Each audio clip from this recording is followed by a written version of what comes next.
ئەسەلام عەلەیکوم بینەرانی عەزیز و خۆشەویست لە هەر جێگایەکان خۆشحاڵ و شادومانین جارێکی دیکەش بە خزمەتیەوەی عەزیز و خۆشەویست شاد دەبینەوە لە بازاڕی شێخەڵای هەولێرین لەلای یەکێک لەو کاسبکارانەین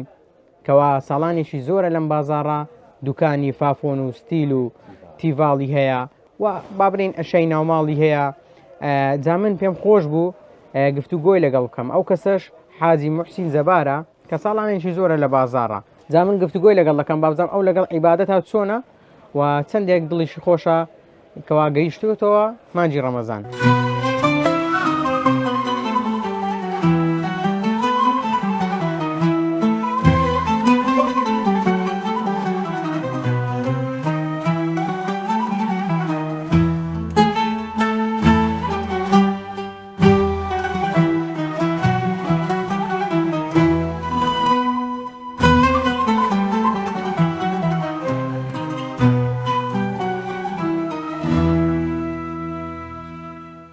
كاك حاجي جان السلام عليكم. وعليكم السلام. أحوالتان يا أخو باشا بخير. سلامة سلامة إن شاء الله. سلام سلامة يا ربي. سلامتان كان. يا أخو بخير. سلامة يكون أحوالتان. سلامة يا أخو باشا. يا أخو صحتان تندرسيتان. الحمد لله. يا أخو واجب. الحمد لله. كاك حاجي محسين بابزانم لكيني ولا بازارة؟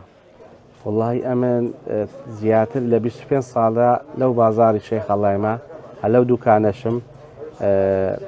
فاشي 2000 زياتر فافون من دفروشت استاكا الحمد لله يعني بيتفافون وستيل وتيفال ودواري مالي اي مطبخ اي بين مطعمة اي شركات اي وزارة كانوا دائرة كانت سيها بيتن وكو شيشخانة كان همانا الحمد لله بيدا بيتن ليرانا تندر دبو شي خود خوشة والله الحمد لله طبعا ايشك اگر درم پی خوش نبا اون ده سالا ندم عملو نرده الحمد لله چونکه یکم انسان لو خوشم ده يعني استفاده دنیا قیامتی ده سپاس بخوا هاري والله سپاس بخوا زول لي مرتاحم كاك حاجي محسين بابزانم لقل مانج رمضان سوني وتندك دول خوشة كجيشتو رمضان والله ماجي رمضان هر بخوي في غمس خاصم ده فرمي مانجشي رحمته مانجشي لي خوشبونا مانجشي أوله رحمة وأوسطه مغفرة وآخره ضمان من الجنة من يشتشأوها يا الحمد لله ماجي رمضان هرنا وكيل خويتي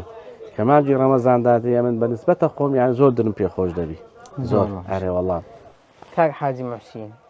قديم كو رمضان تان دكردوا يعني چۆن پێشوازیتان لە ڕەمەزان دەکرد چۆن بەڕێتان دەکرد پاشیوتان چۆن دەکرد؟ والله پاشی و برێن ئەمە عایلە بوون هەر دەستاینەوە لە داک و بابم زۆر یعنی هانی مەیان دەدا کە بە ڕۆژی بووین الحەمدوللا هەتا ئێستاش هەر بە ڕۆژی بووینە هەر لەسەر ئەوەی کە داک و بابم زیاتر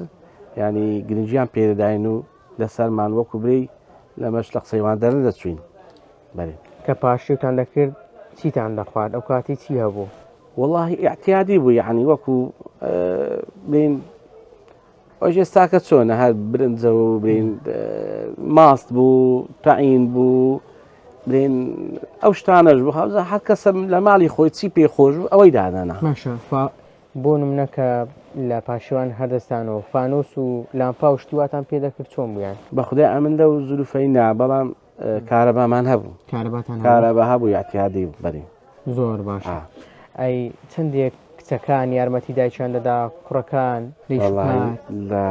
یارمەتی داچیان خوشکانم یارمەتی داکمیان دەدا ئەمە یارمەتی بابمان دەدا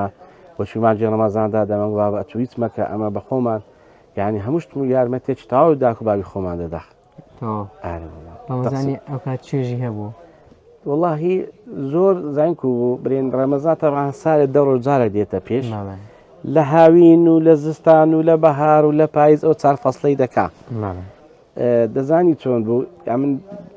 دیاردەکی زۆر زۆر ئەو وەختیم پێخۆش و پێش ساری نۆهەتەکان بەڕاستی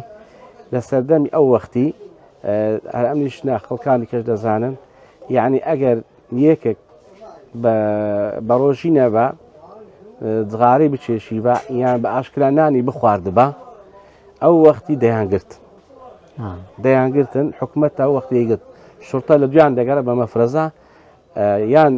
مطعمەکی بکرد باوە غەیری برێن ئەوانەی کە ئەو حوەختی حکومەت لەوەی دادەنە چەند مەطعمەک بوو ئەو مەطعمانە چەند مەطعمەک بوون لە بۆ مسافیرەکان و نەخۆشەکان ئەوانە زۆر دڵم بۆی خۆش بەڵام ئێستا کەوە نییە ئێستاوە نیە تەمەشا دەکەی ماشاءڵڵا دەچێ هەر لایەکی یعنی دەرێن ئەمە دەێن پەردەی شەرمەزاری ئەو پەردەیە هەردەوە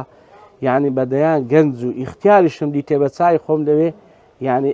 احترام و حرمەتی ماجی ڕەمەزان ناگریتن ئەو دیارم زۆر پێ ئەو وەختی زۆر باش بوو محاسبەی لەسەر و دەشیان گرت بەڵام ئێستاکە حکومەتی ئیمە ئیهمالە لەو شتەی لەو جانبێ زۆر ئیهمالە فەرمو مەطعمەکان هەمووی کرایتەوە وەنیە بەدەیان کەس دەبینی بە چای خۆم دیتە حرمەتی ماجی ڕەمەزانی ناگریتن بەڵام ئەو وەختی ئەگەر بەخۆشی بە ناخۆشی بنیان دەتانی بە ئاشکرا بێن جغارە و ینی خواردی بە ئەوی خۆن عسکەری کردیا بەڵێ بابزانم ئەو کاتی کە عسکەر بووی هاوین بوو بەهار بوو پاییز بوو کە ڕەمەزانتان بەسەردا هاتبی لەگەڵ ڕۆژوو شاد چۆم بێ و کاتی ڕۆژوت گرتی یاخۆدنا واللهی بەنسبەتە خۆم ئەمە عسکەریش بوویمام 2 سال عسکەریم کردیە لە گەرمایێ کە ڕۆژ 17 سعات بووە زۆر پێم ئاسایی بووە لەگەر ئەوشدا تەدریبمان کردی عقوبەشمان خواردیە شەوانیش حرەسیاتیشان گرتیە هەر بە ڕۆژی بوویمە هەر بە ڕۆژ بوویمە ئێستا کە ڕۆژی ئێستاکە کوردەوادە هیچ هونەری تێدا نییە ڕۆژ کورتە نهندە سەرمایە نهندە گەرمایە یعنی چی ئێستاکە هەر عیبە بێ بە ڕۆژی نیمە نەکە لە ینی خوای زۆر باش ئێستا لەگەڵ چونە مزگەوت تا چۆنی نوێژەکانت بە جەماعەتە نوێژی تەراویح دەکەی نایکەی چۆن واللهی الحەمدوللیلە هەتا پێم بکرێت نێناگەڕم یەک نوێژم بێ جەماعەت تەراویحەکانیش ئەویش هەر دەکەم ئارێ وڵات تەقسیرمان نەبووە هەتا ماین ئینشاءڵڵا ئەگەر خوای گەورە عومر بدا هەر لەسەر ئەو بیر و باوەڕێ هەر بەردەوامین دەستەکانت خۆش بی ئەمن ئەوانم لێرە دیت لە لای خۆم دامنا بابزانم جاران خەڵک کام لەمانەی زیاتر بەکاردێنە بۆ نمونە ئێستا یەکەشیان دەبینم پافۆنەوەیەکیان ستیلەوەیەکیان تیڤارە کامە لەوانە پێشتر قەدیم خەرێک بەکاری دەهینە بەخواستی زیاتر لەسەر پێشتر هەر لە عێراق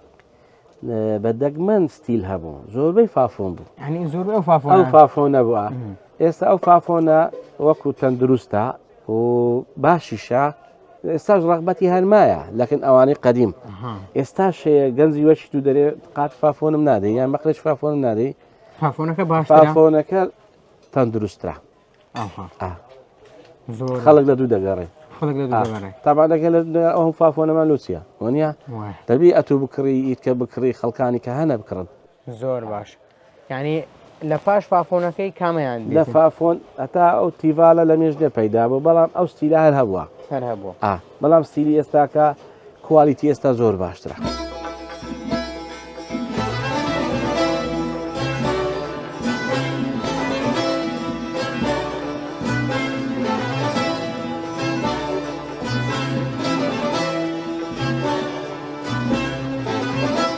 دەستت خۆش بی ئەمە خۆشحاڵین لە خزمەت جەنابەت بەخێر بێ لە کۆتاییدا ئێمە بچینە هەر لای کەسێک دیارێکمان پێە جا لە خزمەتدا دەبین و دیارێک پێشکەش دەکەین ئەمە دیاری کەناڵ یاسمانی پێیاما ئینشاڵڵا و یادەوەریەک لە نێوانشماندا دەمێنێتەوە خی گەورە سەلامەت یاخوا بەخێر فەقتان دەکەن ئینشاءڵڵا سەرکەوتو دەبن یاخوا بەخێر زۆر بەخێر ناچارێزن ئەنگۆ ساتان زیاد موفقی دنیا و قیامەتتان بکە ئامین ئەجمعین ئینشاءڵڵا زۆر دەبی بەشمان مەکەن لە دوعایان خی گەورە لەم لایەکمان ڕازی زۆر سپاس دەستەکانت خۆشیتن